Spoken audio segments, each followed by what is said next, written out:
Myself Sandhya Maurya. Welcome to Saraswati IITI YouTube channel. This is my first video on this channel. Please like and subscribe. And today is Krish Janmashtami. So all of you happy Krish Janmashtami. And today is your employability skill test paper, CBT test paper, which is based on NIMI patterns, and this exam is held on 3rd September. So start.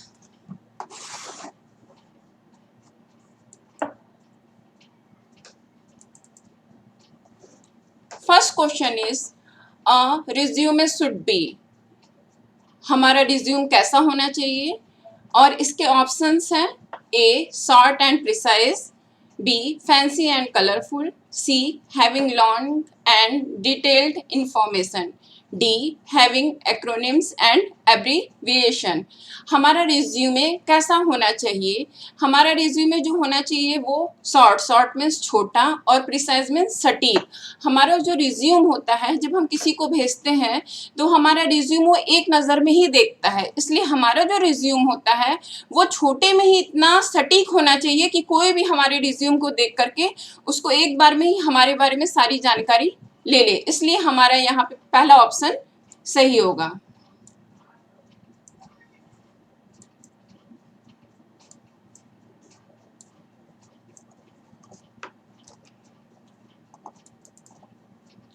And second question is a written description of duties and responsibilities to be carried on out in a job is called. हमारा जो एक लिखित description होता है हमारे duties और responsibilities के बारे में, उसको हम क्या कहते हैं? इसको हम कहते हैं जॉब डिस्क्रिप्शन. तो हमारे यहाँ पे बी ऑप्शन सही होगा. सॉरी,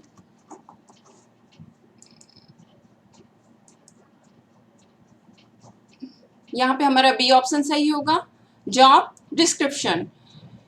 तो इसको आप लोग हमेशा याद रखिएगा कि हमारी जो रिटन डिस्क्रिप्शन होती है जो ऑफ ड्यूटीज़ एंड रिस्पॉन्सिबिलिटीज़ को लेकर के, उसको हम क्या कहते हैं? Job description. मतलब जिस ऐसा जो रिटन डिस्क्रिप्शन जो हम बनाते हैं जिसमें हमारी पूरी जॉब के बारे में और जो हमारी रिस्पॉन्सिबिलिटीज़ होती है जॉब के बारे में, उसको हम क्या कहते हैं? Job description. तो इसको आप लोग हमेशा याद रखिएगा, job description.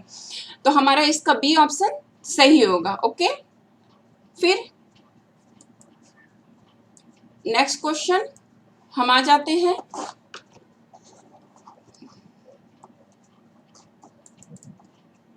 Third question, a written description of duties and responsibilities to be carried on out in a job is called.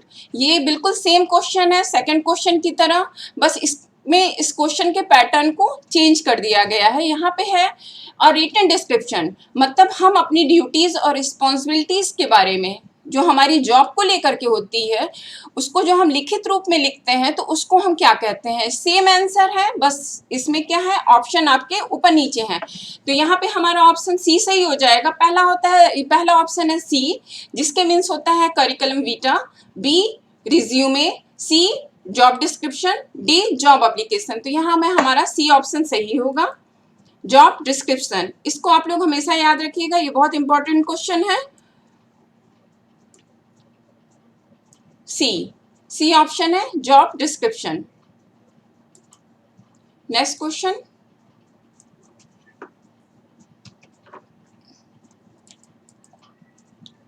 After receiving interview call what is the next step. पहले हम question को समझ लेते हैं. यहाँ पे है after receiving interview call. अगर हमारे पास इंटरव्यू के लिए कॉल आती है, हम अगर हमें कहीं इंटरव्यू देना है, उसके लिए अगर हमारे पास किसी कंपनी से या कहीं किसी गवर्नमेंट सेक्टर से अगर हमारे पास कोई कॉल आती है, what is the next step, तो हमारा अगला कदम क्या होना चाहिए? तो इसमें ऑप्शन जो है वो है, फर्स्ट ऑप्शन है send application letter, B prepare the resume, C appear at interview, D send resume. Question ही पढ़ के आप लोगों को समझ में आ रहा होगा कि इसका सी ऑप्शन सही होगा, क्योंकि फर्स्ट ऑप्शन है सेंड एप्लीकेशन लेटर. ये हम लोग किसी भी जॉब के लिए सबसे पहले भेजते हैं. बी है प्रिपेयर द रिज्यूमे, हम लोग रिज्यूमे भी अपना उसी के साथ भेज देते हैं. फिर डी ऑप्शन भी है सेंड रिज्यूमे, हम रिज्यूमे भी भेज देते हैं। सी है अपीयर एट इंटरव्यू, हमें अपीयर करना है, मतलब इंटरव्यू के लिए हमें तैयार होना है, हमें इंटरव्यू अटेंड करना है, तो हमारा सी ऑप्शन सही होगा। क्योंकि हमारे पास जब भी कोई इंटरव्यू के लिए कॉल आती है तो हम क्या करते हैं, सबसे फर्स्ट है कि हम जाकर के इंटरव्यू को अटेंड करते हैं, तो यहाँ पे हमारा सी ऑप्शन सही होगा।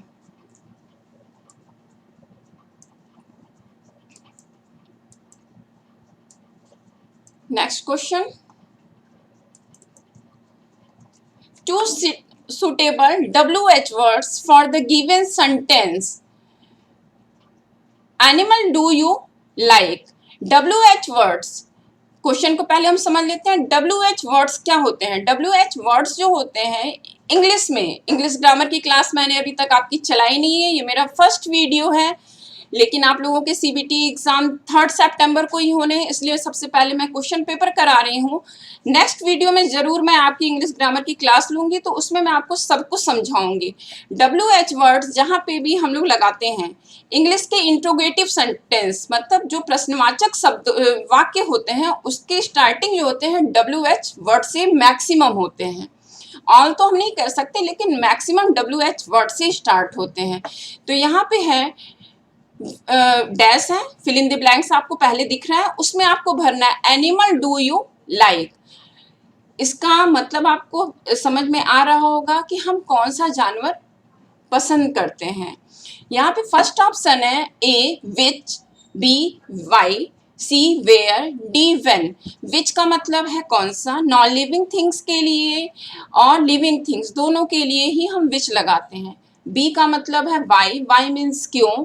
सी का मतलब है वेयर, वेयर मीन्स कहाँ। डी का मतलब है डी ऑप्शन है व्हेन, व्हेन मीन्स कब। तो यहाँ पे पूछा गया है आपके क्वेश्चन में choose suitable WH words for the given sentence. आपको यहाँ पे WH वर्ड्स लगाने हैं। WH वर्ड्स कौन से लगाने हैं, यहाँ पे है ऑप्शन, अरे क्वेश्चन है आपका क्या, एनिमल डू यू लाइक, आपको कौन सा जानवर पसंद है, तो यहाँ पे होगा विच ऑप्शन। क्योंकि क्यों तो आप लिख नहीं सकते हैं, वेयर लिख नहीं सकते, व्हेन लिख नहीं सकते हैं, तो यहाँ पे आपका ए ऑप्शन होगा विच।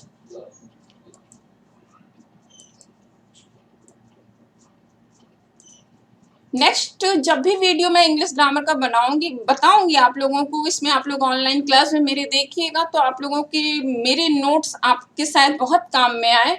WH वर्ड्स पे मेरी एक अलग से क्लास होगी, उसको आप लोग ध्यान से समझ लीजिएगा। अभी बस आप लोग समझ लीजिए, क्योंकि आप लोगों को ये एग्जाम देना है। यहाँ पे आप लोगों को अगर लिखना चाहते हैं तो विच मतलब कौन सा या किसका, वाई मीन्स क्यों, वेयर मीन्स कहाँ, व्हेन मीन्स कब। अगर आपको इसके अर्थ पता रहेंगे तो शायद आप क्वेश्चन, अगर इससे डिफरेंट भी क्वेश्चन आएगा तो आप लोग उसको यहाँ पे फिल कर सकते हैं। Okay, first option is which is correct answer. और जितने भी लोग मेरे इस वीडियो को देख रहे हैं, प्लीज मेरे चैनल को लाइक और सब्सक्राइब जरूर कीजिएगा, और अगर कोई भी गलती हो तो प्लीज कमेंट बॉक्स में मुझसे जरूर पूछिएगा। Next question 6, choose the correct punctuation marks after the words Rohan in the given sentence. Rohan, David and Ram are playing hide and seek. यहाँ पे आपके क्वेश्चन में पूछा गया है पंचुएशन मार्क, हम लोग सटीक सॉरी, इस क्वेश्चन में है कि आपको इस वाक्य में पंचुएशन मार्क लगाना है। तो यहाँ पे क्वेश्चन है Rohan, David and Ram are playing hide and seek. यहाँ पे है रोहन, इसका मतलब हुआ रोहन, डेविड और राम लुका छिपी का खेल खेल रहे हैं। हाइड एंड सीक मीन्स लुका छिपी का खेल। इसमें फर्स्ट ऑप्शन है कॉमा, बी ऑप्शन है पीरियड, सी है स्लैश, डी है हाइफन। आप लोगों ने अगर हिंदी में भी पढ़ा होगा, वहां पे भी हिंदी में भी आता है कि अगर 2 या 3 लोग हों जो कि कुछ काम कर रहे हों, तो पहले और दूसरे नामों के बीच में हम क्या लगाते हैं, कॉमा। तो यहाँ पे क्या हो जाएगा, फर्स्ट ऑप्शन इज कॉमा। इसको आप लोग भूलिएगा नहीं, हमेशा याद रखिएगा। अगर 2 लोग हैं तो वहां पे हम एंड लगाएंगे, लेकिन अगर उससे ज्यादा लोग हैं, अगर 2 नाम हैं तो 2 नाम के बीच में हम हमेशा कॉमा लगाते हैं। तो यहाँ पे क्या हो जाएगा, फर्स्ट ऑप्शन सही हो जाएगा, ए। ओके, नेक्स्ट क्वेश्चन,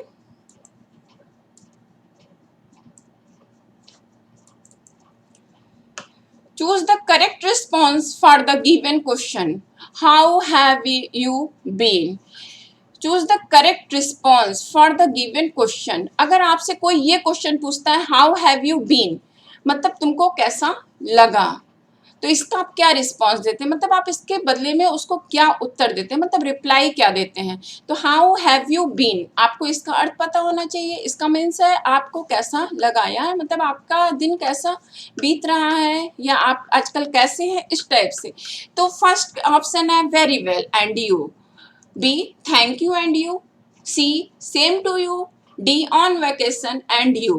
तो इसका फर्स्ट ऑप्शन सही होगा. हाउ हैव यू बीन, आप आजकल कैसे हैं या आपको कैसा लगा.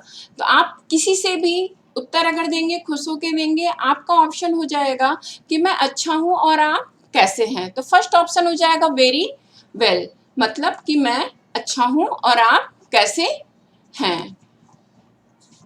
तो यहाँ पे हो जाएगा फर्स्ट ऑप्शन सही हो जाएगा. Next question. Choose the correct response of the given question. आपको इस क्वेश्चन के बदले में उत्तर देना है. When did the accident happen. When did the accident happen, मतलब व्हेन मीन्स कब. मैंने अभी फर्स्ट इसके प्रीवियस क्वेश्चन में मैंने आपको बताया, इसके पहले के क्वेश्चन में था WH वर्ड्स में, उसमें मैंने बताया था व्हेन का मतलब होता है कब. When did the accident happen, मतलब यह दुर्घटना कब घटी. अगर आपसे किसी ने पूछा यह दुर्घटना कब घटी, तो आप उसको आंसर में क्या देते हैं. ऑप्शन है in the hotel, B during travelling, C at 10:30 last night, D on the table. तो हमारे यहाँ पे सी ऑप्शन सही हो जाएगा, क्योंकि जब हम किसी से बताएंगे तो हम उसको सही टाइम बताएंगे कि इस समय यह घटना घटी. तो यहाँ पे हमारा सी ऑप्शन, सी ऑप्शन सही हो जाएगा. At 10:30 last night. तो आपको इसको हमेशा WH वर्ड्स के अगर अर्थ आपको पता है तो आप कोई भी क्वेश्चन समझ जाएंगे कि इसके बारे में पूछा क्या जा रहा है. तो व्हेन मीन्स कब, कब यह दुर्घटना घटी. ऑब्वियसली आपका आंसर हो जाएगा कि इतने बजे घटी. अगर आपके साथ कोई घटना घटती है, आपसे कोई पूछता है, तो आप क्या बोलते हैं कि इतने बजे मेरे साथ यह हादसा या ये दुर्घटना घटी. तो हमारा सी ऑप्शन हो जाएगा एट 10:30 लास्ट नाइट. ओके, तो then C option is correct. Next question.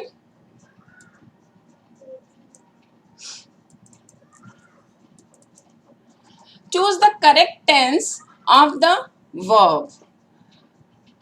आपको इसमें correct tense of the verb, verb की कौन क्रिया के बारे में इसमें आपको बताना है कि कौन सी क्रिया इस सेंटेंस में सही है.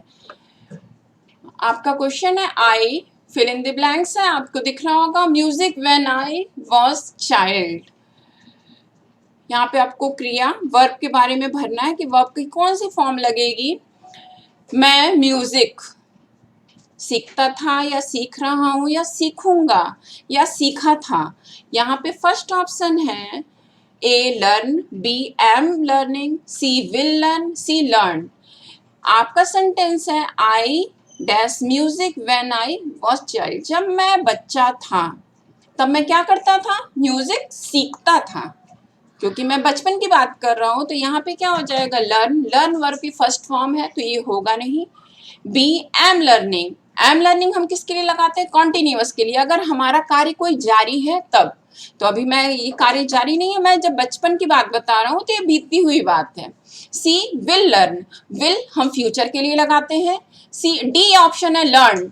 लर्न का सेकंड फॉर्म है लर्न. तो यहाँ पे हो जाएगा सेकंड फॉर्म लर्न. हमेशा हमें याद रखना है कि पास्ट टेंस के साथ हम क्या लगाते हैं, वर्ब की सेकंड फॉर्म. तो यहाँ पे डी ऑप्शन हो जाएगा लर्न.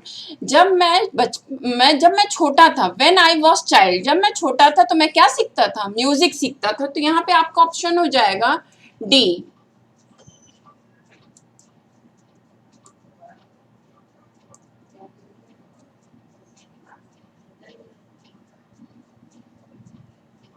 Next question.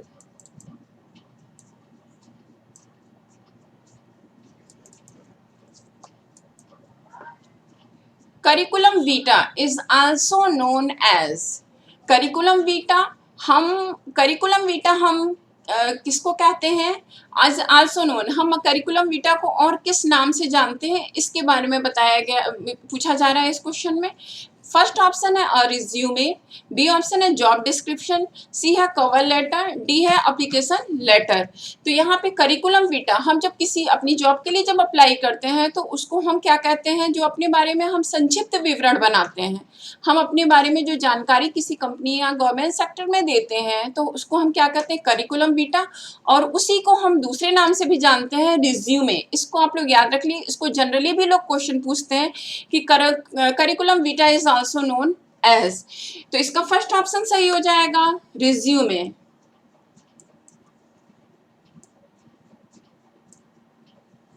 इसको आप लोग भूलिएगा नहीं कि करिकुलम वीटा को हम किस नाम से जानते हैं।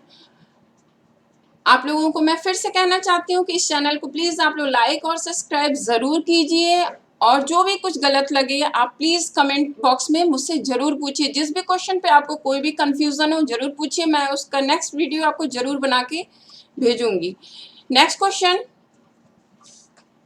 सेम क्वेश्चन ये है, curriculum vitae is also known as, बस क्वेश्चन का पैटर्न बदल गया है, सेम क्वेश्चन है। हम करिकुलम वीटा को किस नाम से जानते हैं? अभी मैंने इसके प्रीवियस क्वेश्चन में ही बताया है, इसको हम रिज्यूमे के नाम से जानते हैं। तो यहाँ पे कौन सा ऑप्शन सही हो जाएगा? बी ऑप्शन सही हो जाएगा। Next question, fill in the blanks with comparative adjective।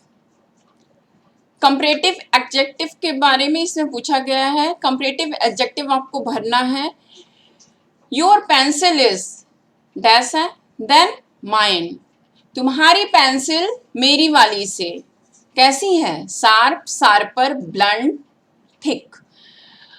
Degree, ये डिग्री है, डिग्री में आता है positive degree, comparative degree and superlative degree. जब हम किसी दो लोगों के बीच में कंपेयर करते हैं तब हम वहाँ देन का यूज करते हैं, और जो भी हमारी डिग्री होती है उसमें हम क्या करते हैं? कंपैरेटिव डिग्री में हम ER लगा देते हैं। यहाँ आपको दिख रहा होगा बी ऑप्शन में ही ER सिर्फ लगा हुआ है, तो हम यहाँ पे क्या है, मेरा कौन सा ऑप्शन सही होगा? बी ऑप्शन सही होगा। Your pencil is sharper then mine, तुम्हारी पेंसिल मेरी वाली से नुकीली है। इसको आप हमेशा याद रखिएगा कि कंपैरेटिव डिग्री में हम हमेशा ER का यूज करते हैं, एंड जब सुपरलेटिव डिग्री की जब बात आती है तो वहाँ पे द का यूज होता है एंड ऑफ का यूज होता है। ये जब मेरी नेक्स्ट क्लास डिग्री पे चलेगी, जब भी मैं वीडियो कभी डिग्री पे बनाऊंगी तो उसमें आप लोग देखिएगा, उसमें सब कुछ मैं बताऊंगी।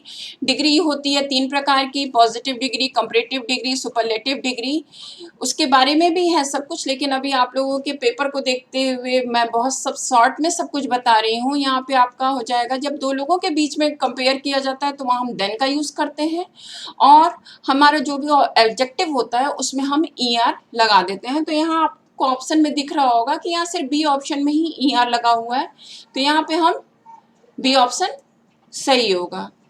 Next question,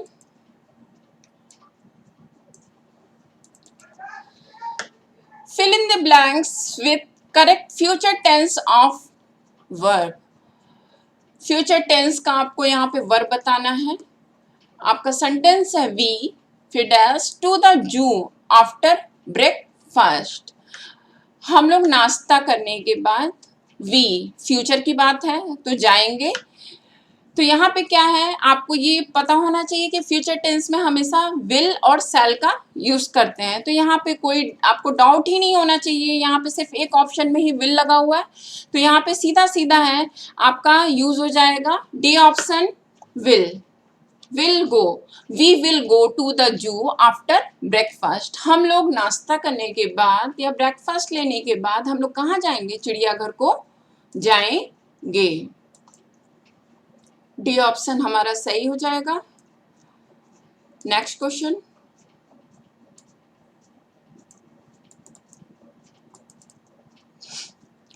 fill in the blanks with correct word, they dash good friends। fill in the blanks with correct words। यहाँ पे आपको सही शब्द भरना है। दे गुड फ्रेंड, यहाँ पे सिंपल सा है, इज एम आर का यूज है। तो यहाँ पे टू बी मतलब is am are was were बहुत सारे होते हैं, ये टू बी इनको हम कहते हैं, जिनको हम हेल्पिंग वर्ब भी कहते हैं। यहाँ पे हम इसका यूज बताएंगे आपको जब भी हमारी क्लास चलेगी टू बी के बारे में। इसमें क्या है, दे प्लूरल है, प्लूरल के साथ हमेशा हम आर लगाते हैं। इज एम वॉज ये सब हमारे सिंगुलर के साथ होते हैं। सिंगुलर है हमारा ही सी इट आई और वी यू दे, इन सब के साथ, और प्लूरल्स नेम के साथ हम हमेशा आर लगाते हैं। यहाँ दे है, दे के साथ सिंपल सा है कि हम यहाँ पे आर लिख देंगे, और यहाँ पे कोई कंफ्यूजन ही आपको नहीं होनी चाहिए क्योंकि यहाँ पे वर है नहीं। जो तीन ऑप्शन है वो सिर्फ सिंगुलर के साथ लगते हैं, प्लूरल के साथ सिर्फ आर लगता है। तो यहाँ पे हमारा सी ऑप्शन सही हो जाएगा।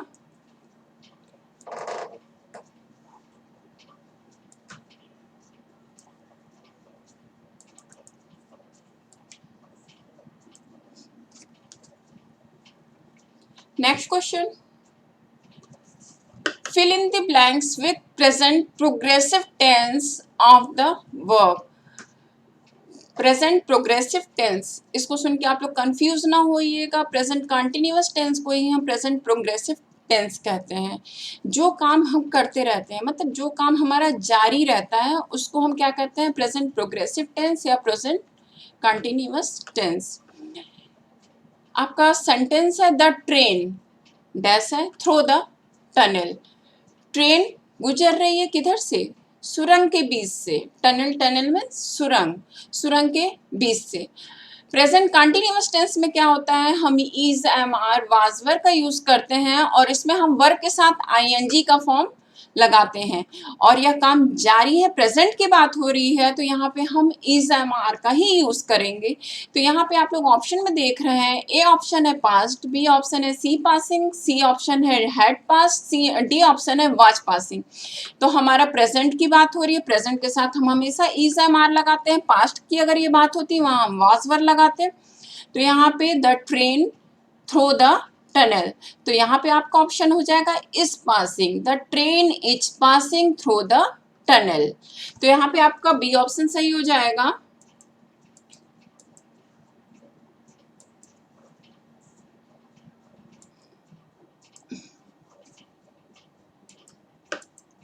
Next question, fill in the blanks with proper interrogative adjective dash are you going। अभी मैंने आपको पहले के क्वेश्चन में बताया है इंट्रोगेटिव वर्ड्स, जिसमें आपका WH वर्ड्स आया था। आप यहाँ पे फिर से देखिए, अगेन वही सारे WH वर्ड्स हैं। ए ऑप्शन है हु, बी ऑप्शन है वेयर, सी ऑप्शन है विच, डी ऑप्शन है व्हाट।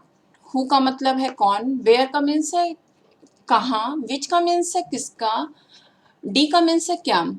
यहाँ पे पूछा जाए आर यू गोइंग, तुम जा रहे हो, जा रहे हो के साथ हम क्या लगाएंगे, यहाँ पे है आर यू गोइंग, मतलब तुम कहाँ जा रहे हो। अगर आप WH वर्ड्स का अर्थ अगर आपको पता है, अगर उसका मीन्स पता है, तो आप कोई भी सेंटेंस को कंप्लीट कर सकते हैं। यहाँ पे है आर यू गोइंग, तो बी ऑप्शन हो जाएगा वेयर आर यू गोइंग। इसमें आपको कोई डाउट नहीं होना चाहिए कि तुम कहाँ जा रहे हो। जनरली भी लोग क्वेश्चन पूछते हैं वेयर आर यू गोइंग, हम लोगों की बचपन से ही क्लास में मैम लोग भी पूछती आ रही हैं वेयर आर यू गोइंग, तो हमारा आंसर होता है go to toilet, go to hand wash, go to water. तो ये सब जो छोटे छोटे वर्ड्स होते हैं, इनको हम हमेशा याद करके रखते हैं, क्योंकि कब ये कहाँ इसकी जरूरत पड़ जाए। देखिए अभी आपके पेपर में भी ये आ गया है। तो यहाँ पे है आर यू गोइंग, तुम कहाँ जा रहे हो, तो इसका सेकंड ऑप्शन सही हो जाएगा, where are you going, B option सही है। नेक्स्ट क्वेश्चन, आप लोग चैनल को प्लीज लाइक और सब्सक्राइब जरूर कीजिएगा और इसको शेयर भी कीजिएगा अपने फ्रेंड्स और रिलेटिव्स के साथ कि ये लोग अधिक से अधिक लोग देखें। तो हम चलते हैं नेक्स्ट क्वेश्चन पे। 17 question, fill in the blanks with proper pronoun I made this cake. इसमें आपको क्या करना है, प्रॉपर प्रोनाउन। प्रॉपर प्रोनाउन आपको भरना है, यानी कि व्यक्तिवाचक सर्वनाम। प्रॉपर प्रोनाउन, प्रॉपर मीन्स व्यक्तिवाचक। आई मेड दिस केक, मैंने यह केक बनाया। आई के साथ हम हमेशा अभी आप लोगों को शायद याद नहीं होगा, क्योंकि आप लोगों ने शायद पढ़ा नहीं होगा, मेरी क्लास अभी आप तक आप लोगों ने की नहीं है, लेकिन अगर आप लोग मेरी क्लास करते तो ये क्वेश्चन तुरंत आप लोग बता देते।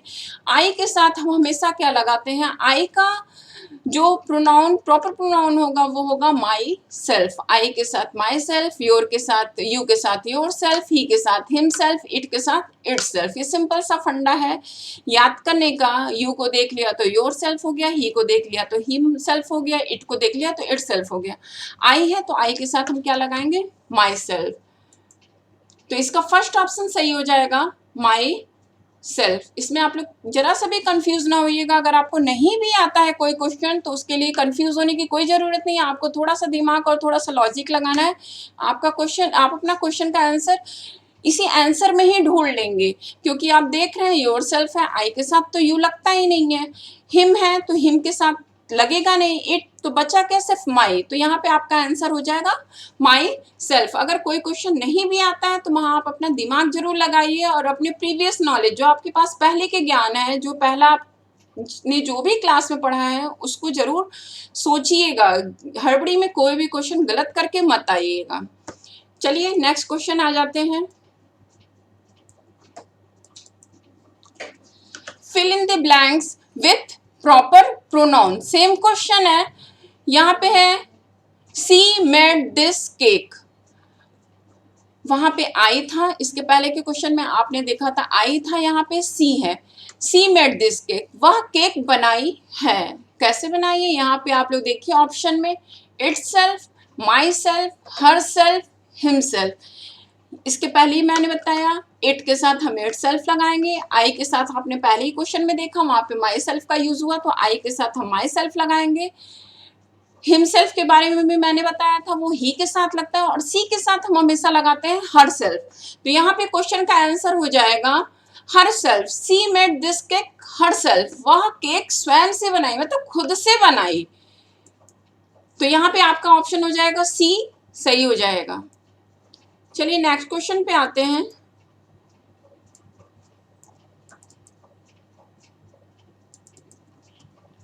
नाइनटीन क्वेश्चन है, fill in the blanks with proper reflexive pronoun.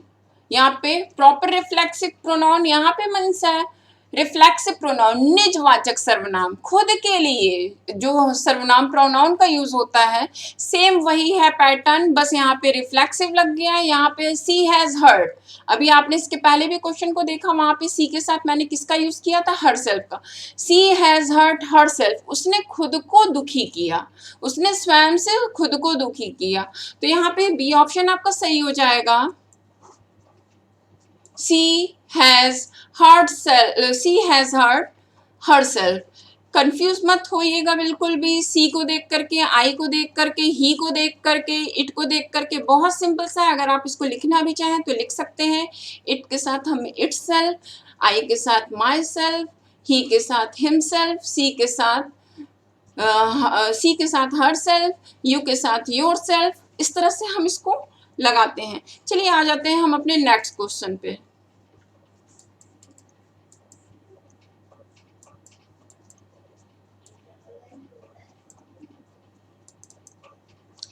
Question 20वां question, fill in the blanks with suitable adjective for the given sentence. आपको यहाँ पे एडजेक्टिव को फिल करना है।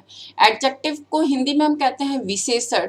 हम जब किसी नाउन या प्रोनाउन की जिस भी शब्द से हम उसकी विशेषता झलक रही होती है उसको हम एडजेक्टिव कहते हैं।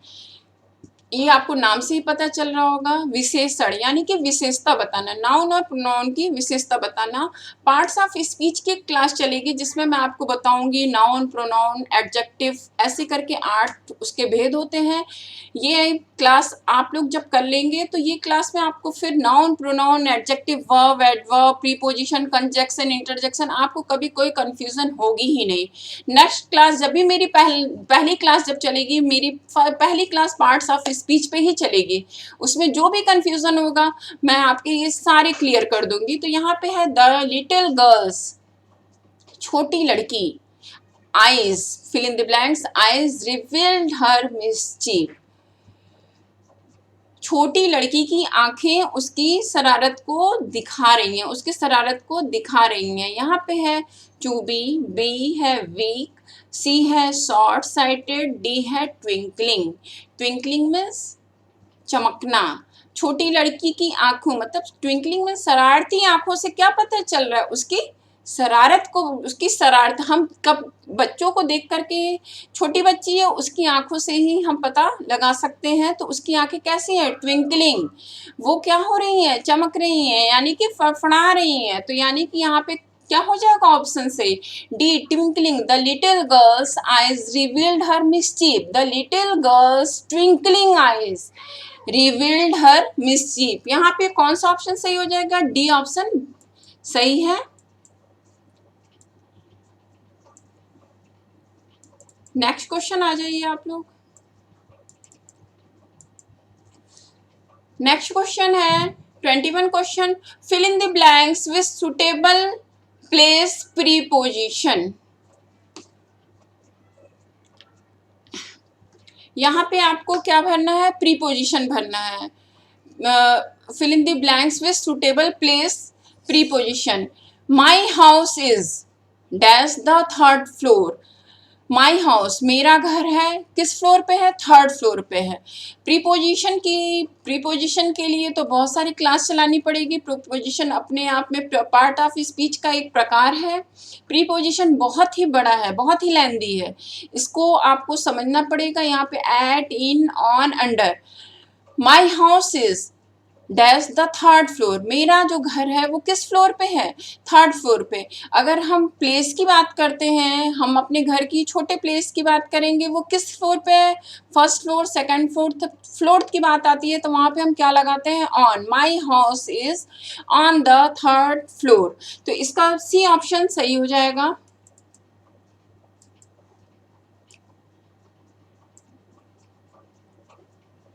माई house is on the third floor.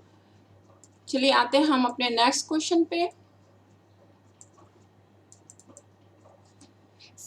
Fill in the correct question word. फिर वही नेक्स्ट, अरे सॉरी वही आ गया क्वेश्चन वर्ड, WH वर्ड्स की बात आ गई। सारे ऑप्शन भी WH से ही हैं,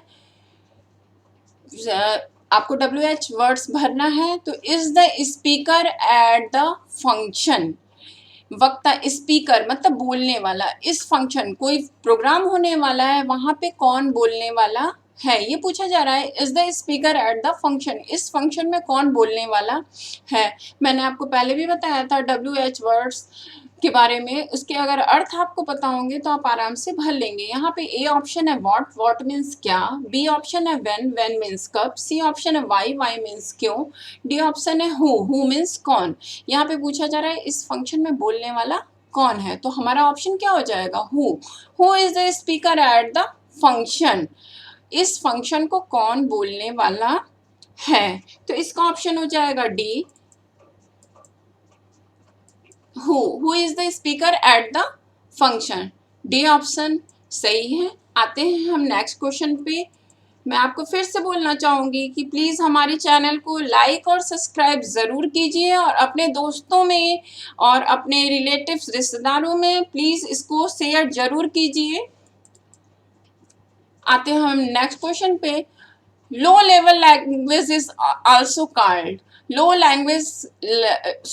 लेवल लैंग्वेज को हम और किस नाम से जानते हैं, इसको आप हमेशा याद रखिए। Low level language is also called machine language. इसका सी ऑप्शन सही है। Low level language is also called machine language. चलिए आ जाते हैं हम नेक्स्ट क्वेश्चन पे।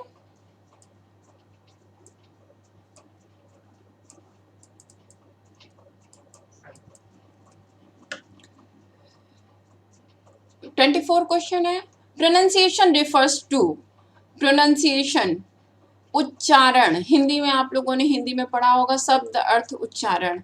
उच्चारण का मतलब क्या है? रिफर्स टू मतलब उच्चारण, प्रोनाउंसिएशन किस चीज को दिखाता है यानी कि दर्शाता है। तो प्रोनाउंसिएशन किस चीज को, हम जब हिंदी में कोई उच्चारण करते हैं तो उसमें हम क्या दर्शाते हैं, कोई शब्द को हम सही से बोलते हैं, वही हमारा प्रोनाउंसिएशन होता है। तो यहाँ पे ए है डिप्थोंग, बी है कॉन्सोनेंट, सी है पंक्चुएशन, डी है प्रोडक्शन ऑफ साउंड। हम जितना सही बोलते हैं वही हमारा प्रोनाउंसिएशन उतना ही ज़्यादा सही होता है। The pronunciation refers to production of sound. इसका डी ऑप्शन सही हो जाएगा, प्रोडक्शन ऑफ साउंड। हमारा प्रोनाउंसिएशन की जो ध्वनि होती है वो बिल्कुल सही होनी चाहिए, तभी हम किसी को कुछ समझा भी पाते हैं और कोई तभी हमारी भाषा को समझ भी पाता है। तो इसका सी डी ऑप्शन सही होगा, pronunciation refers to production of sound. चलिए आ जाते हैं हम नेक्स्ट क्वेश्चन पे।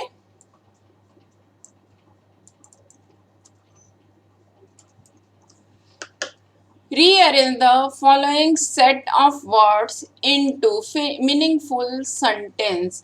हमको क्या करना है, जो वर्ड्स दिए गए हैं उनको हमें व्यवस्थित करना है मीनिंगफुल सेंटेंस में, जिसका एक सार्थक वाक्य में उसको हमें व्यवस्थित करना है। आपके वर्ड्स क्या क्या हैं?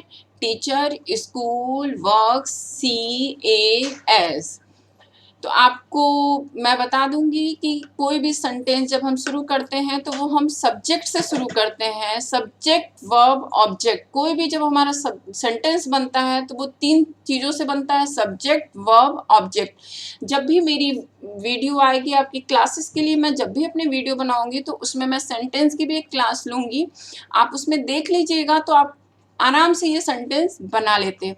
तो सबसे पहले हम क्या शुरू करते हैं, सब्जेक्ट से। आपको यहाँ पे जो भी वर्ड्स दिख रहे हैं, teacher, school, work, C A S, तो इसमें क्या है आपको समझ में आ रहा होगा कि सी हमारा सब्जेक्ट है। ही, सी, इट, आई, वी, यू, दे, किसी का नाम, नेम, ये सब हमारे क्या है, सब्जेक्ट है।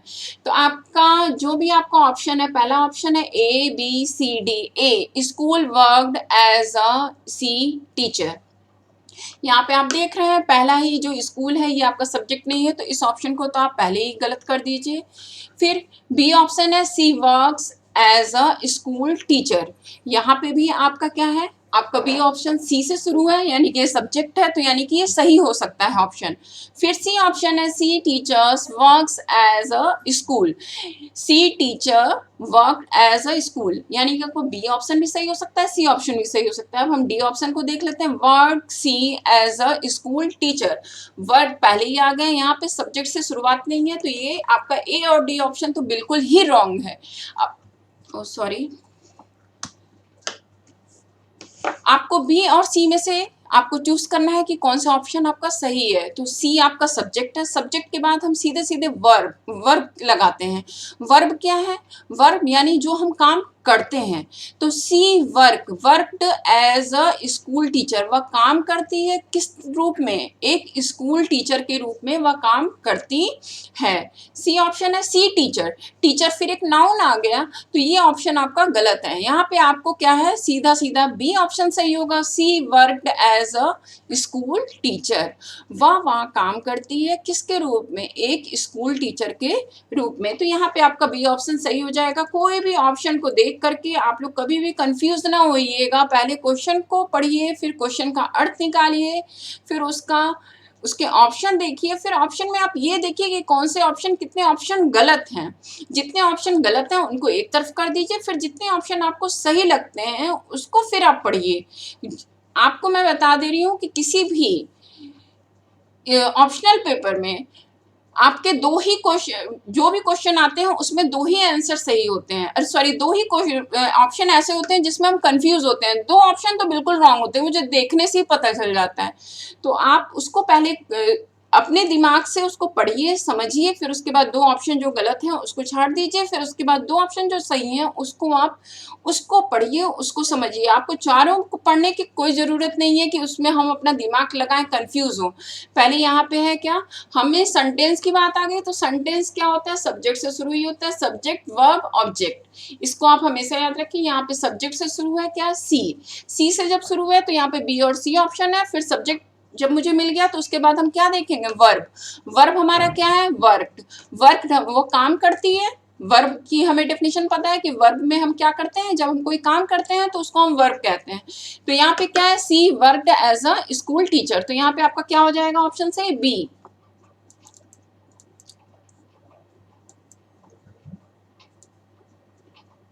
बी ऑप्शन सही हो जाएगा। अब आ जाते हैं हम नेक्स्ट क्वेश्चन पे।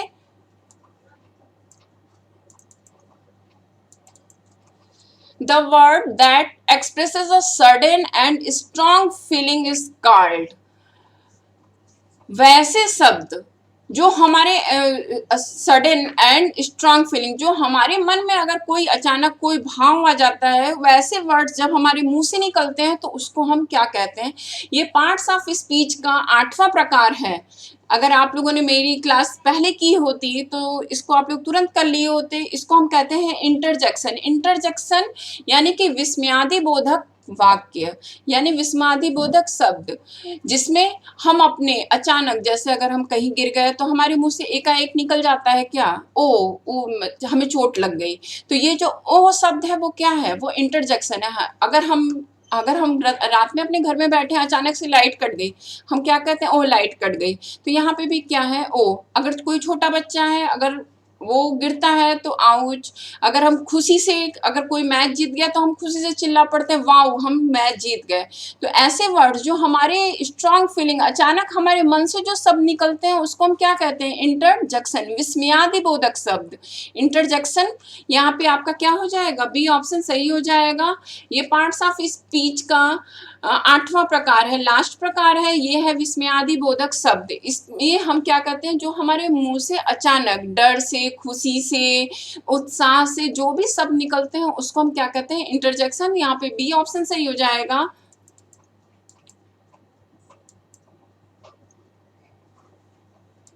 इसमें आप लोग बिल्कुल कंफ्यूज मत होइएगा। जहां पे भी strong feeling, sudden strong feeling की बात आ जाए, जो हमारे शब्द को एक्सप्रेस करता है सडन, अचानक, और हमारी फीलिंग्स को एक्सप्रेस करता है, उसको हम क्या कहते हैं, इंटरजेक्शन कहते हैं।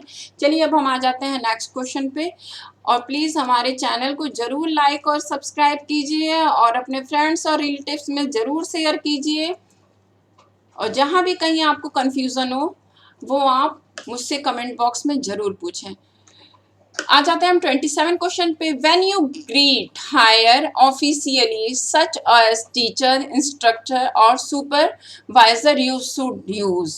ये बिल्कुल सिंपल सा क्वेश्चन है। इसमें पूछा गया है कि जब हम किसी भी बड़े ऑफिशियल, हायर ऑफिशियली, जैसे कि हम किसी भी बड़े लोगों से मिलते हैं तो हम किस तरह से उनका अभिवादन करते हैं। जैसे अगर हम किसी टीचर से मिलते हैं, इंस्ट्रक्टर से मिलते हैं और या सुपरवाइजर से मिलते हैं तो हम सबसे पहले उनको क्या कहते हैं।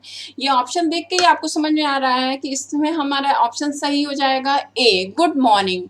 क्योंकि हम हेलो, हाय, हे, हाय, ये सब हम अपने फ्रेंड सर्किल यानी अपने बराबर के लोगों को बोलते हैं। हम जब भी अपने किसी बड़े लोगों से मिलते हैं तो टाइम के अकॉर्डिंग हम उनको good morning, good afternoon, good evening, good night, इस तरह के ग्रेड्स उनको हम देते हैं। यहाँ पे हमारा फर्स्ट ऑप्शन सही हो जाएगा, गुड मॉर्निंग। कंफ्यूज मत होइएगा, क्वेश्चन के ऑप्शन को पहले पढ़िएगा और क्वेश्चन को समझिएगा, तभी आप लोग आंसर दीजिएगा। क्वेश्चन कभी कभी ऐसा होता है कि हमें क्वेश्चन के बारे में कुछ भी नहीं पता होता है, लेकिन हम थोड़ा सा भी उसमें दिमाग लगा देते हैं और प्रीवियस नॉलेज लगा देते हैं तो हमें क्वेश्चन के आंसर अपने आप पता चल जाते हैं। यहाँ पे आपको समझ में आ रहा होगा। अगर आपको इसका अर्थ भी नहीं पता चल रहा है लेकिन क्वेश्चन आप देख रहे हैं, when you greet higher officially such as teacher, instructor और सुपरवाइजर यू शुड यूज। हम जब भी अपने टीचर से मिलते हैं क्या कहते हैं, सभी लोग, कोई भी ऐसे अपनी टीचर से हेलो, हे, हाय तो कहेगा नहीं। हम अपने टीचर से क्या कहते हैं, गुड मॉर्निंग कहते हैं। तो हम थोड़ा सा इसमें अपनी लॉजिक को लगाते हैं, अपने ब्रेन पावर को लगाते हैं और यहाँ पे आंसर हो जाएगा आपका ए। चलिए आ जाते हैं हम अपने नेक्स्ट क्वेश्चन पे।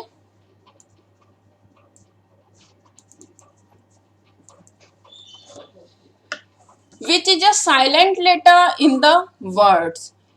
इंग्लिश में बहुत सारे शब्द ऐसे होते हैं जिसमें साइलेंट लेटर होते हैं। इसका मतलब ये हो गया, साइलेंट लेटर का मतलब ये हो गया कि जब भी हम कोई शब्द बोलते हैं तो ओ वर्ड तो उसमें रहता है, यानी कि ए से लेके जेड तक का अल्फाबेट तो उसमें रहता है, लेकिन जब हम उसको प्रोनाउंसिएशन करते हैं, उसका प्रोनाउंसिएशन जब करते हैं तो उस वर्ड का मीनिंग उस वर्ड में रहता नहीं है।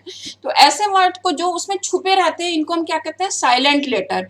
यहाँ पे आंसर में कहा जा रहा है कि ANSWER, इसमें कौन सा साइलेंट लेटर है, कौन सा साइलेंट लेटर है? जब आप आंसर बोल रहे होंगे तो आपको खुद समझ में आ रहा होगा कि इसमें कौन सा साइलेंट लेटर है। तो यहाँ पे आपको देखने से ही समझ में आ रहा होगा कि जब हम आंसर बोलते हैं इसमें कहीं भी आपको W का उच्चारण बोलने में नहीं आ रहा है, प्रोनाउंसिएशन में नहीं आ रहा है। तो यहाँ पे आपका कौन सा ऑप्शन सही हो जाएगा? डी ऑप्शन सही हो जाएगा। चलिए आ जाते हैं हम अपने नेक्स्ट क्वेश्चन पे।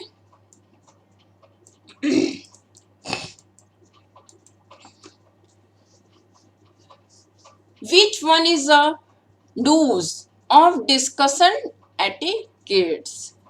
यहाँ पे इसका मतलब है कि डूज मतलब हमें करना चाहिए डिस्कशन एटिकेट्स में। एटिकेट्स मीन्स होता है शिष्टाचार, डिस्कशन मीन्स बहस। यहाँ पे इसका मतलब क्या हो गया कि जब हम किसी से नॉर्मली वाद विवाद या बहस करते हैं तो हमें क्या करना चाहिए। यहाँ पे बहस का मतलब ये नहीं है कि लड़ाई झगड़ा हम करने जा रहे हैं। यहाँ पे डिस्कशन एटिकेट्स का मतलब है कि किसी बात पे जब हम किसी से तर्क करते हैं तो हमें क्या करना चाहिए। तो पहला ऑप्शन है लूज योर टेम्पर, यानी कि हमें अपने लूज योर टेम्पर यानी कि हमें अपने गुस्से को खत्म कर देना चाहिए। बी ऑप्शन है लिसन टू अदर्स, हमें दूसरे को सुनना चाहिए।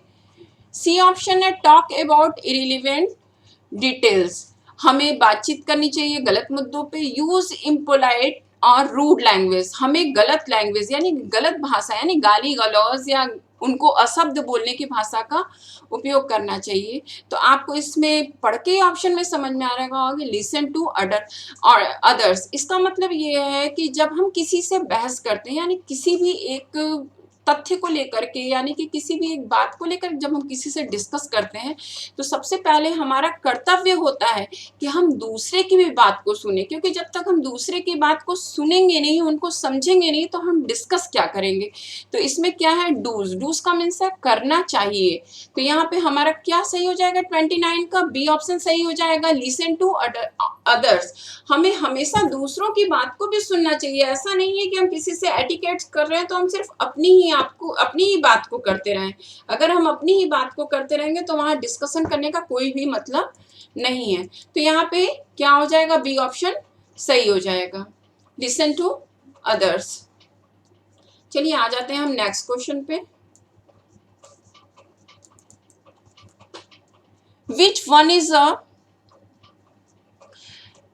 is a don't of discussion etiquette? Same question है, बस यहाँ पे डोंट लगा दिया गया है, मतलब हमें क्या नहीं करना चाहिए, हमें क्या नहीं करना चाहिए। इसमें है ए ऑप्शन है बी ओपन माइंडेड, हमें एकदम खुले दिमाग का होना चाहिए। बी ऑप्शन है यूज मॉडरेट टोन, मतलब हमें जो हम अपनी लैंग्वेज जो टोन का यूज कर रहे हैं उसे हम हाइपर यानी कि गलत तरीके से करना चाहिए। फिर सी ऑप्शन है लिसन टू अदर्स, अभी आपने पहले ही क्वेश्चन में प्रीवियस क्वेश्चन में आपने मुझसे पढ़ा और सुना कि हमें क्या करना चाहिए, हमें सुनना चाहिए दूसरे को। तो यहाँ हमें क्या नहीं करना चाहिए इसकी बात है। फिर डी ऑप्शन है आर्ग्यू अननेसेसरी, हमें फालतू की बातों पे बहस करना चाहिए। ऐसा आपको क्वेश्चन का ऑप्शन ही पढ़ के समझ में आ रहा होगा कि हमें क्या करना चाहिए। यूज मॉडरेट टोन, मतलब हमें गलत टोन का यूज कभी नहीं करना चाहिए। वो हम चाहे किसी से भी डिस्कस कर रहे हो, चाहे गलत चीज के लिए डिस्कस कर रहे हो चाहे सही चीज के लिए डिस्कस कर रहे हो, हमें कभी भी मॉडरेट टोन का यूज कभी कहीं नहीं करना चाहिए, क्योंकि इससे आपकी पर्सनालिटी पे इफेक्ट पड़ता है। तो हमें क्या करना है, सबसे पहले क्वेश्चन को पढ़ना है, उसके आंसर ऑप्शन को देखना है, फिर ऑप्शन से हमें सेलेक्ट करना है कि हमें क्या करना चाहिए। यहाँ पे डोंट का यूज, डोंट के बारे में कहा है कि हमें क्या करना नहीं चाहिए, तो हमें क्या करना नहीं चाहिए, यूज मॉडरेट टोन। तो इसका बी ऑप्शन सही हो जाएगा। चलिए आ जाते हैं हम अपने नेक्स्ट क्वेश्चन पे। Once again please like and subscribe my YouTube channel Saraswati private ITI and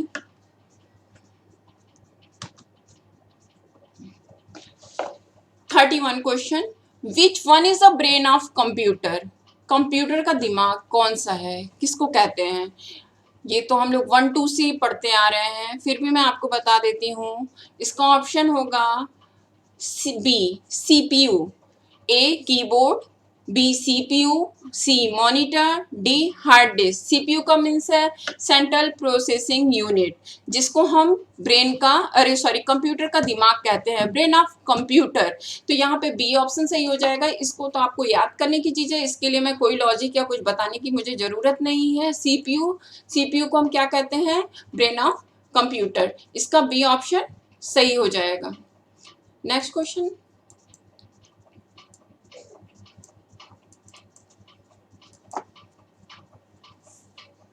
32, which one is a cardinal number? Cardinal number, इसमें से कौन सा कार्डिनल नंबर है, मतलब गणितीय नंबर कौन सा है? गणितीय नंबर आपको ऑप्शन ही देख के समझ में आ रहा होगा कि कौन सा इसमें सही है। इसको मुझे आपको बताने की जरूरत नहीं है। यहाँ पे ए ऑप्शन है 10, बी ऑप्शन है 5, सी ऑप्शन है 7 और डी ऑप्शन है 11। आप देख रहे होंगे बी सी डी ये तीनों ऑप्शन रोमन नंबर में लिखे हुए हैं। कौन सा ऑप्शन बिल्कुल डिफरेंट है? ए, यानी कि 10। गणितीय भाषा कौन सी है? जनरली हम लोग जब मैथ लगाते हैं तो हम कौन सी भाषा का यूज करते हैं? तो उसी को हम कॉर्डिनल नंबर कहते हैं। इसका ए ऑप्शन सही हो जाएगा 10।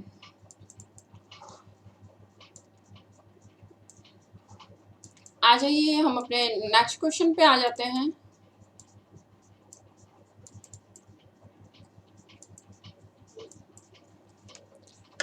सेम क्वेश्चन है, बस क्वेश्चन के ऑप्शन ऊपर नीचे हैं।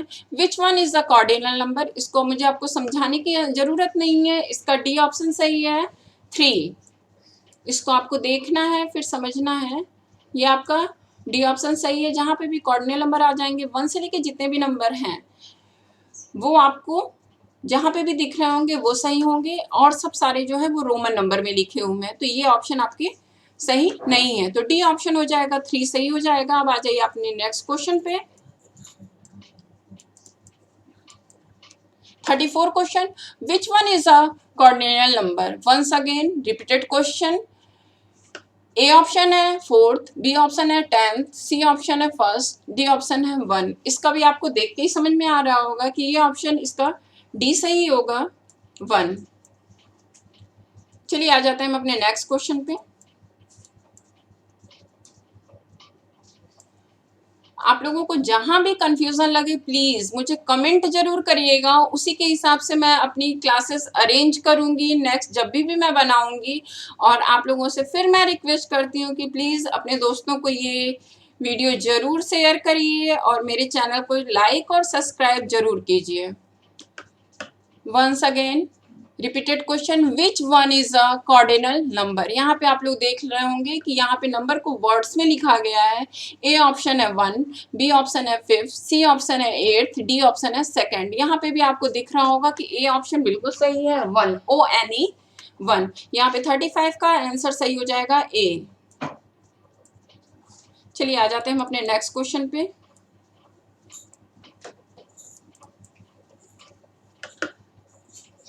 36 question, which one is an exclamatory sentence?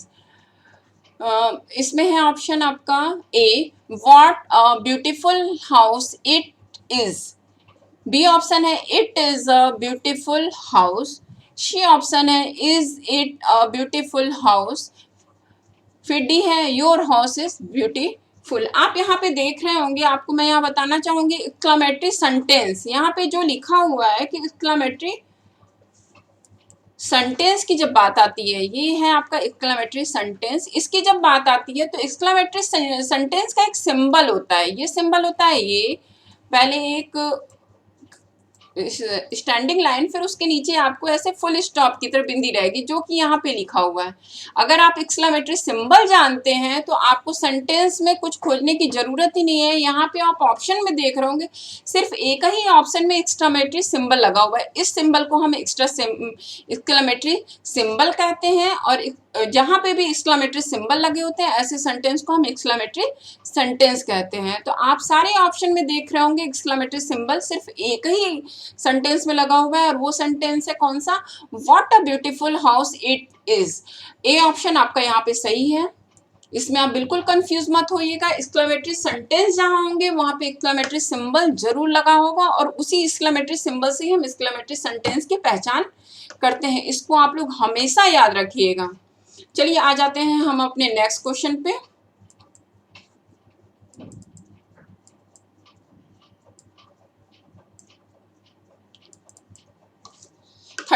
Question, which one is in active voice. इसमें से कौन सा एक्टिव वॉइस है। आप लोगों ने तो वॉइस पढ़ा नहीं है, फिर भी मैं आपको एक्टिव और पैसिव के बारे में थोड़ी सी जानकारी यहाँ पे दे रही हूँ कि एक्टिव वॉइस जो होता है और पैसिव वॉइस जो होता है ये एक सिंपल सी पहचान होती है कि पैसिव में हम क्या करते हैं कि अभी इसकी तो बहुत लंबी क्लास है, अभी मैं शॉर्ट में आपको बता दे रही हूँ कि इसमें आपको क्या, इसमें सब्जेक्ट से शुरू होता है और पैसिव में हम क्या करते हैं ऑब्जेक्ट को सब्जेक्ट बना देते हैं। पैसिव सेंटेंस जो होते हैं उसमें हम बाई का यूज करते हैं, वर्ब की थर्ड फॉर्म यूज करते हैं और एक्टिव में जैसा सेंटेंस होता है उसके हिसाब से वर्ब की यूज होती है। लेकिन पैसिव में हम क्या करते हैं वर्ब की हमेशा थर्ड फॉर्म लगती है और इसमें हम बाई का यूज करते हैं। तो यहाँ पे पूछा गया है एक्टिव वॉइस। एक्टिव वॉइस जब आप ऑप्शन पढ़ेंगे, ए ऑप्शन है Ram has pass the exam, B option है the ball was caught by him, C option है the book was being read by her, D option है we were driven home by dad. आप B C D तीनों option जब देख रहे होंगे तीनों में बाई का यूज हुआ है, यानी कि ये तीनों पैसिव वॉइस हैं और ए ऑप्शन ऐसा है जिसमें बाई का यूज नहीं है। तो आपका यहाँ पे क्या हो जाएगा, यहाँ पे जब आप देख रहे होंगे ये जो बाई है, ये बाई, ये आप देख रहे हैं कि ये तीनों में आया है, ये आप देख रहे होंगे कि ये तीनों में आया है लेकिन फर्स्ट ऑप्शन में नहीं आया है। तो ये एक्टिव वॉइस है जिसमें बाई का यूज नहीं हुआ। ये आप लोग हमेशा याद रख लीजिए, ये आप अपने दिमाग में एकदम बैठा लीजिए कि जो पैसिव वॉइस होता है उसमें बाई का यूज जरूर होता है और वर्ब की थर्ड फॉर्म जरूर होती है और एक्टिव वॉइस में ऐसा कुछ भी नहीं होता है। तो एक्टिव वॉइस आपको सेंटेंस पढ़ के ही समझ में आ रहा है कि ए ऑप्शन में बाई नहीं है, तो यहाँ पे आपका ए ऑप्शन सही हो जाएगा। चलिए आ जाते हैं हम अपने नेक्स्ट क्वेश्चन पे। 38 question, which one is in passive voice. अभी आपके इसके पहले का जो प्रीवियस क्वेश्चन था उसमें क्या था एक्टिव वॉइस। एक्टिव वॉइस में मैंने यही बताया कि जो पैसिव वॉइस होती है उसमें बाई का यूज जरूर होता है। तो सबसे पहले हम क्या करते हैं, पैसिव वॉइस आया है तो हम सबसे पहले खोजते हैं कि ऑप्शन किस ऑप्शन में बाई का यूज आया है। तो पहला ऑप्शन है Mohan is painting a house, Mohan is painting a house, Mohan एक घर को क्या कर रहा है पेंट कर रहा है, इसमें बाई का यूज नहीं है। बी ऑप्शन है सी वॉज रीडिंग अ बुक, वह एक किताब पढ़ रही है। फिर सी ऑप्शन है her birthday was celebrated by us, उसका जन्मदिन हम लोगों के द्वारा सेलिब्रेट किया जा रहा है। डी ऑप्शन है I have seen that movie, मैंने यह मूवी देखी है। आप सी ऑप्शन में देख रहे होंगे कि यहाँ पे क्या है बाई का यूज है। तो आपको इसी से समझ में आ गया होगा जब आपने मेरा इसके पहले का क्वेश्चन जब एक्टिव वॉइस वाला देखा, आपको इस क्वेश्चन में कोई कंफ्यूजन ही नहीं होनी चाहिए। यहाँ पे जब बाई लगा हुआ है तो ये क्या हो जाएगा, ये पैसिव वॉइस है, तो ये क्या हो जाएगा आपका सी ऑप्शन बिल्कुल सही है। 38 में सी एक्टिव और पैसिव की पहचान ही यही है। एक्टिव वॉइस में क्या होता है वर्ब की जो फॉर्म लगती है वो सेंटेंसेस के हिसाब से टेंस के हिसाब से लगती है, लेकिन पैसिव वॉइस में क्या होता है वर्ब का थर्ड फॉर्म और बाय और टू बी का यूज जरूर हम करते हैं, बी का कोई एक फॉर्म जरूर यूज करते हैं। यहाँ पे आप सी ऑप्शन में देख रहे हैं कि यहाँ बाई लगा हुआ है तो ये बाई सही है। अब आ जाइए आप अपने नेक्स्ट क्वेश्चन पे।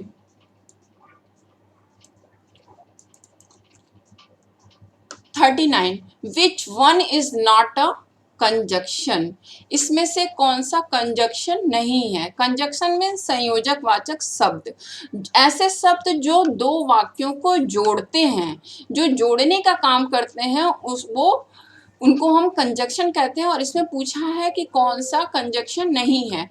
यहाँ पे आप ऑप्शन देख रहे हैं, ए ऑप्शन है एंड, बी ऑप्शन है आर, सी ऑप्शन है बट, डी ऑप्शन है ऑन। तो एंड और बट, अगर आप मेरी कंजक्शन की जब क्लास चलेगी और प्रीपोजिशन की, इन सब की जब क्लास पार्ट ऑफ स्पीच की चलेगी, तो आप इसको ऑप्शन देख करके ही समझ जाते हैं यहाँ पे कौन सा कंजक्शन नहीं है।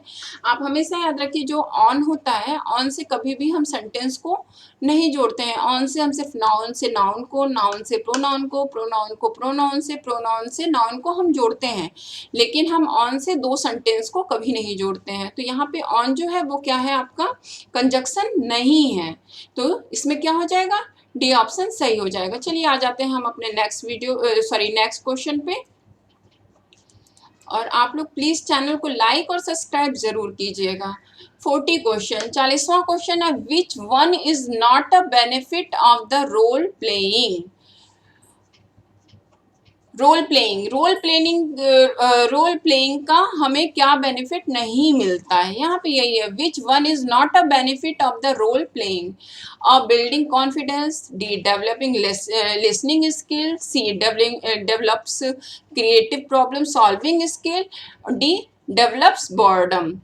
यहाँ पे आपको समझ में आ रहा होगा, बिल्ड कॉन्फिडेंस, जब भी हम कोई रोल प्ले करते हैं तो हमारा कॉन्फिडेंस लेवल बढ़ता है। बी ऑप्शन है डेवलप्स लिसनिंग स्किल, हमारी सुनने की भी जो क्षमता होती है, लिसनिंग में सुनना, हमारे सुनने की भी जो क्षमता होती है वो डेवलप होती है। सी ऑप्शन है develops creative problem solving skill, हमारी क्रिएटिविटी बढ़ती है किसी प्रॉब्लम को सॉल्व करने की। और डी ऑप्शन है डेवलप्स बोर्डम मीन्स अरुचि यानी निरस्ता। ऐसा कुछ नहीं होता है, जब भी हम कोई रोल प्ले करते हैं तो हमारी क्या होती है, और तो तीनों स्किल ए बी सी जरूर बढ़ती है, लेकिन डी नहीं है। अगर हमें किसी चीज में निरस्ता होगी तो हमें रोल प्ले करने का कोई फायदा ही नहीं होगा। तो यहाँ पे 40 वाले क्वेश्चन में है, इसका ऑप्शन डी सही हो जाएगा। चलिए आ जाते हैं हम अपने नेक्स्ट क्वेश्चन पे, 41। विच one is not a vowel, इसमें से कौन सा वॉवेल नहीं होता है। ए ऑप्शन है ए, बी ऑप्शन है ई, सी ऑप्शन है एफ, डी ऑप्शन है आई। वॉवेल आप लोगों को याद भी होगा, अगर नहीं भी याद है तो मैं आप लोगों को बता देती हूँ कि वॉवेल जो होते हैं वो 5 होते हैं, ए ई आई ओ यू। अगर आप लिखना भी चाहते हैं तो लिख सकते हैं ए ई आई ओ यू, ये 5 वॉवेल होते हैं। इंग्लिश में 26 अल्फाबेट होते हैं, जिसमें से 5 वावेल होते हैं। इन 5 वावेल को हम हटा देते हैं तो 21 कॉन्सोनेंट होते हैं। तो आप जब ऑप्शन देख रहे होंगे तो ऑप्शन में आपको ए ई आई तो दिख रहा है, एफ हमारा वावेल नहीं होता है, इसलिए हमारा सी ऑप्शन यहाँ पे सही हो जाएगा। चलिए आ जाते हैं हम अपने नेक्स्ट क्वेश्चन पे।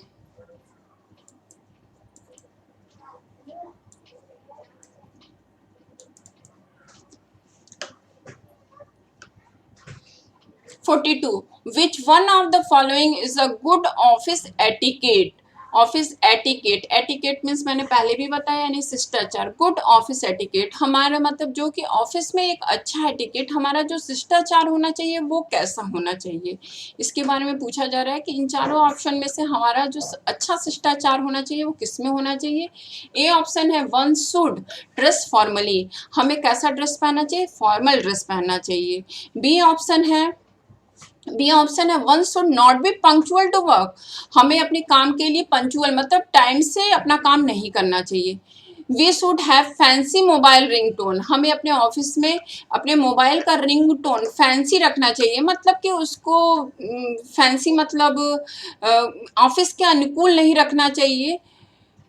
One should litter one's work place, हर लीटर हमें दूसरे के स्थान पे लीटर करना चाहिए, ऐसा कुछ नहीं है। हमें सबसे पहले हमारी जो एटिकेट होती है कि हम जब भी ऑफिस में जाते हैं हमारा जो ड्रेस होता है वो फॉर्मल होना चाहिए। तो हमारा जो 42 का पहला ऑप्शन हमारा सही हो जाएगा। चलिए आ जाते हैं हम अपने नेक्स्ट क्वेश्चन पे, शायद ये आपके इस पेपर का लास्ट क्वेश्चन है। Word that is pronounced the same as another word but differ in meaning is called.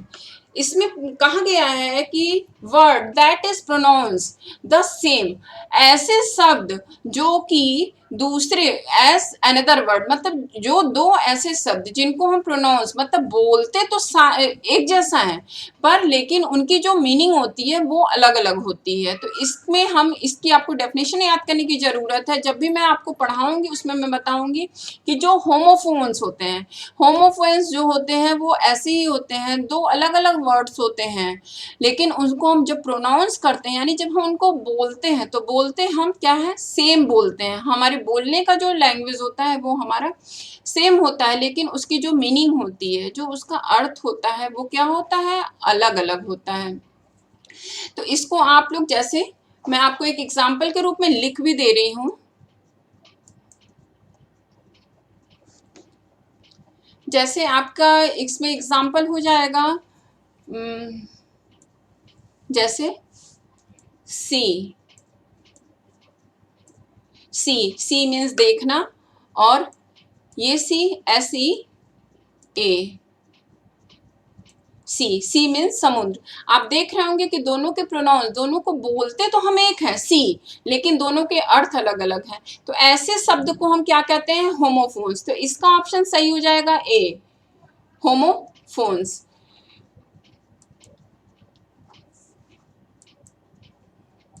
इसको आपको इसकी डेफिनेशन याद करनी होगी। इसी के साथ हमारा ये पेपर नीमी पैटर्न से जो आधारित था, इससे आपको मैं बता देती हूँ कि इसको आप अच्छे से पढ़िए। इससे 80 to 90% क्वेश्चन जरूर आपके पेपर में आएंगे। जहाँ पे भी कंफ्यूजन हो आप कमेंट बॉक्स में जरूर पूछिए, और क्वेश्चन को पहले पढ़िए, फिर उसके ऑप्शन को पढ़िए। ऑप्शन को पढ़ने के बाद जो आपका ऑप्शन सटीक आपको लगता है उस पर आप जरूर आंसर करके आइए। और आपके पेपर के लिए बेस्ट ऑफ लक। और जहाँ पे भी आपको कुछ भी कंफ्यूज हो प्लीज़ कमेंट बॉक्स में ज़रूर लिखिएगा, और मेरे चैनल को लाइक एंड सब्सक्राइब जरूर कीजिएगा। And once again happy Janmashtami and best of luck.